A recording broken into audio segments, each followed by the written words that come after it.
In my 19 years as a therapist, I have failed my clients in a million different ways. I have failed to pay attention. I have failed to notice something. I have failed to be compassionate. I have failed to meet my ethical responsibilities. There have been so many failures.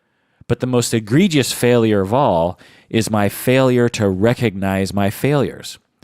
If we as therapists refuse to acknowledge our failures, then that is the most destructive failure of all. So in this episode, I plan on reviewing all my failures as a learning exercise. But first, let me introduce the podcast. Welcome to the Psychology in Seattle podcast. I'm your loyal host, Dr. Kirk Honda. I am chair of the Couple and Family Therapy program at Antioch University, Seattle, and I'm also a licensed marriage and family therapist. This episode is just for patrons of the podcast, so if you're listening to this and you're not a patron of the podcast, this episode will end before the content begins. If you want to hear the full episode, you have to become a patron of the podcast at patreon.com.